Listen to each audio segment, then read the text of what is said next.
তো guys finally দীর্ঘ 9 বছর পর বাংলাদেশে ফিরতেছি। দেখতে পাচ্ছেন আমার হাতে টিকিট আর হচ্ছে পাসপোর্ট।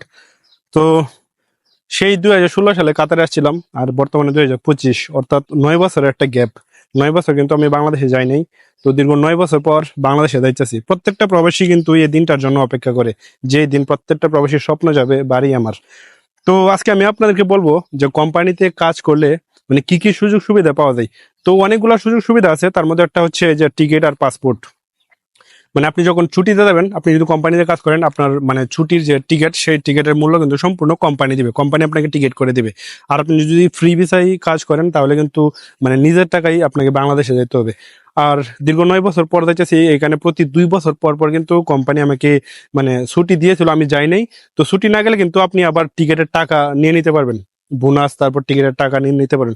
তো আমি কিন্তু অলরেডি প্রতি 2 বছর পর পর যে বোনাস বা যে টিকিটের ছিল সেটা কিন্তু আমি তুলে নিয়েছি। যে কারণে এখন ভাবলাম যে দীর্ঘদিন হয়ে গেছে, তাই বাংলাদেশে যাওয়া দরকার। তো আমি বললাম যে আমি বাংলাদেশে যাইতে চাই, তারা টিকিট করে দিয়ে দিছে। কিছু বোনাস টোনাস ছিল সেগুলোও দিছে, স্যালারিও দিছে আর কি।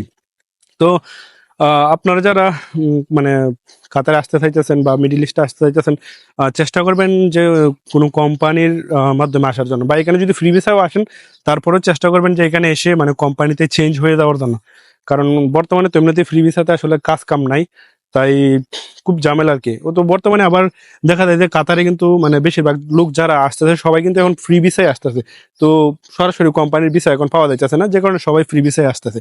তো ফ্রি ভিসায় আসার পরে এখানে অনেকেই কিন্তু বিভিন্ন কোম্পানি থেকে কিন্তু তারা চেঞ্জ হয়ে যাইতেছে। তো চেঞ্জ হয়ে গেলে কিন্তু ভালো। তো যাই হোক গাইস, সময় কম, আমি এখন চলে যাব এক জায়গায়। আসছিলাম, এটা হচ্ছে বারোয়া ভিলেজ, আসছিলাম, এখানে কাজ ছিল। তো আজকের মতো মোটামুটি আমার ডিউটি শেষ, আজকে থেকে একদম ফ্রি। কালকে হচ্ছে টিকিট আমার, ইনশাল্লাহ কালকে বাংলাদেশে আসতেছি। আজকে আর ভিডিওটা বেশি লম্বা করবো না, দেখতে পাচ্ছেন। তো আরেকটা সুযোগ সুবিধা, তো মোটামুটি কোম্পানিতে কিন্তু অনেক সুযোগ সুবিধা আছে। তার মধ্যে কোম্পানি আপনাকে রুম দিবে, তারপর অনেক কোম্পানি খাওয়া দাওয়া দেয়। হ্যাঁ, তারপর প্রতি 2 বছর পর পর আপনাকে রিটার্ন টিকিট দেয়, বা আপনি যদি ছুটিতে না যান তাহলে আপনি ছুটির টাকাগুলো তুলে নিতে পারবেন। ঠিক আছে, তো এছাড়া আরো অনেক সুযোগ সুবিধা আছে। আর সবচেয়ে বড় যেটা মানে আকামা, আপনি যখন কোম্পানিতে কাজ করবেন না, কোম্পানি কিন্তু আপনাকে আকামা লাগিয়ে দেবে। আর আপনি যদি বাহিরে ফ্রি ভিসার মাধ্যমে কাজ করেন তাহলে কিন্তু আপনাকে প্রতি বছর 3 থেকে 3.5 হাজার রিয়াল আকামার জন্য খরচ হয়, যা বাংলাদেশের 1 থেকে 1,20,000 পর্যন্ত টাকা খরচ হয়। তো এটা একটা হিউজ অ্যামাউন্ট। সুতরাং আপনারা যদি ফ্রি ভিসায়ও আসেন, কারণ বর্তমানে যেহেতু কোম্পানি ভিসা অ্যাভেলেবল না কাতারে, আপনারা যদি ফ্রি ভিসায় আসেন, ফ্রি ভিসায় এসেও কিন্তু আপনারা কোম্পানিতে চেঞ্জ হয়ে যাওয়ার চেষ্টা করবেন। কোম্পানিতে কোনো ভালো কোম্পানি পাইলে সেখানে চেঞ্জ হয়ে যাবেন, তাহলে আসলে বেটার হবে। না হলে বর্তমানে যে ইনকাম, সেই ইনকাম দিয়ে আসলে ফ্রি ভিসায় আসলে বর্তমানে কাতারে টিকে থাকা সম্ভব না। কারণ ফ্রি ভিসাতে এখানে কাজ করতে হলে মিনিমাম আপনাকে প্রতি মাসে 3,000 রিয়াল ইনকাম করতে হবে। 3,000 রিয়াল যদি ইনকাম করেন তাহলে 1,000 রিয়াল আপনার প্রতি মাসে খরচ হয়ে যাবে, রুম ভাড়া, খাওয়া দাওয়া, অন্য অন্য কিছু। আর বাকি 2,000 রিয়ালের মতো আপনি টিকাইতে পারবেন। কিন্তু বর্তমানে ফ্রি ভিসার যে অবস্থা, এখানে 3,000 রিয়াল কোনোভাবেই সম্ভব না এখানে ইনকাম করা।